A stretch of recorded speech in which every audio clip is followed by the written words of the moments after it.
I think KEMSA, there was a big hit to KEMSA from the COVID procurements, which actually ate into the capital, KEMSA's capital, to the tune of 3.5 billion.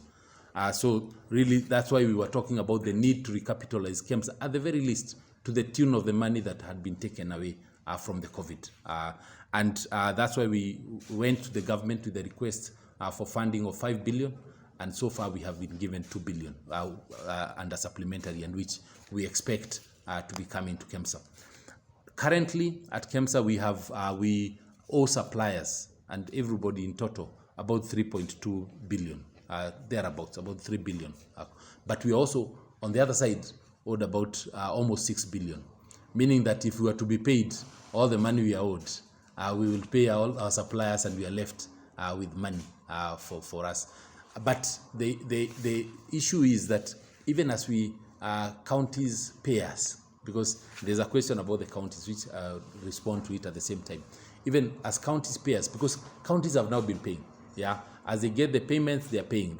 And you're finding that a lot more counties now. We have about 43 counties already purchasing on a regular basis from us. They are no longer purchasing others.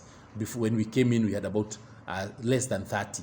Who are doing that. So counties are now buying, but if a county pays 100 million today, tomorrow they'll come and collect drugs worth 200 million, and we will give them because for us, we are here to serve the counties. So that's why the money that we are owed by counties has always been 3 billion, but really we don't have any county that owes us old bills. They all seem to be fairly recent, and so we are working very well with the counties. I think they've realized the value that the new KEMSA is bringing to them. I think on the other side, we also have onboarded development partners who now have a lot more confidence with KEMSA. We are looking at the current grant discussions for funding KEMSA from World Bank and also from Global Fund starting the next financial year. World Bank is looking at actually capitalization of KEMSA, recapitalization, because they've done it before. So we hope that by the time we call you for another update within the next few months, we'll now have conclusive info on specific amounts that we've been able to get from the different partners as well as from the government. Steve, you asked about the transport costs, which we are bringing down the cost of transport from 1 billion to 600 million. Actually, when we say 1 billion, what we are talking about is what it was in the last financial year. But we should note that it was growing. So it was the year before, it was about 700 million, before it was 500, then it was 1 billion. So by the time we are saying that this year we will spend about 600 million, is to appreciate that had we not come up with this new arrangement, now this year will have been probably 1.2, 1.3 billion. It's per annum. So the savings that we are making will actually be in the tune of at least 500 million in a year. And that is money that goes directly into purchasing of the HPTs and ensuring that the hospitals have all the medicine that they require. Mary, you asked about the audit report. What I would like to mention is that the audits are usually done regularly within an institution, internal audit.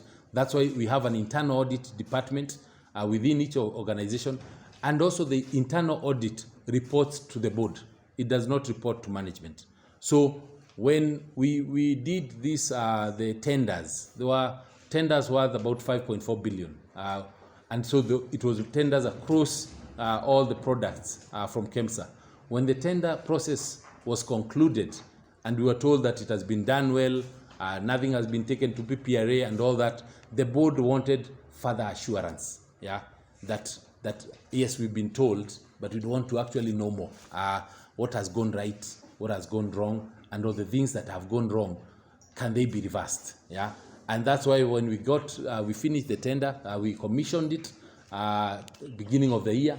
We got the report about 2 weeks ago, and the tender is the one that then pointed at a few irregularities Yeah, that like the ones you are saying, a company that had not passed even the opening stage because they did not paginate, getting an award, or a company that did not pass the technical level, getting an award. And so for us, we just called the officers and told them that they need to respond to those tender queries, the audit queries. But in the meantime, anything that was irregular was not to go through. So if there was whatever you might have seen in those in the audit report, which is really an internal document, so I don't know how it got to you, but you're good at your job. Yeah.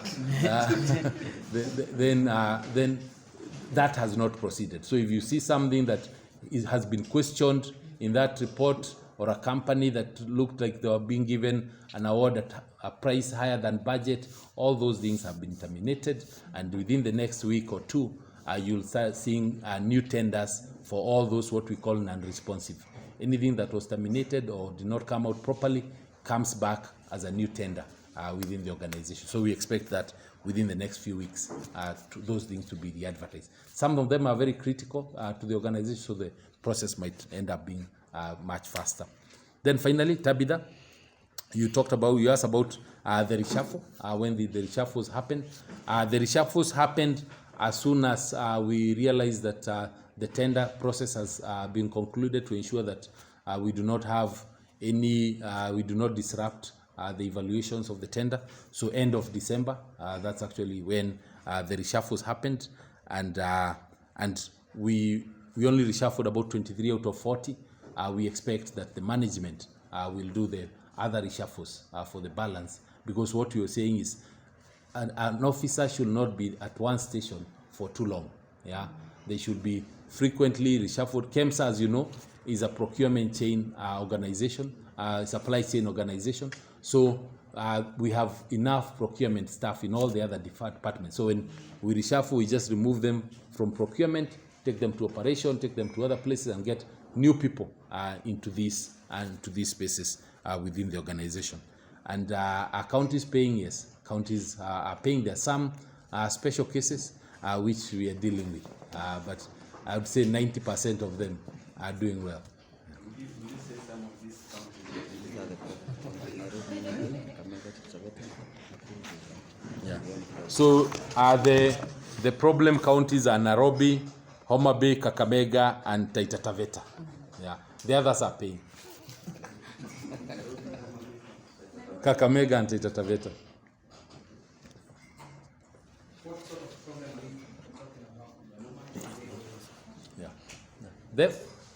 What sort of problems are you talking about? You mentioned these counties, Nairobi, Kakamega. They're not paying. Okay. They have old debts. Nairobi is about 240 million. 253. I think 253 the million is the those most. Four counties comes to about 464 million. 235 for Nairobi, Kakamega 66, 104 for Homa Bay. Then the one for Taita Taveta is small, 20 something million. Yeah.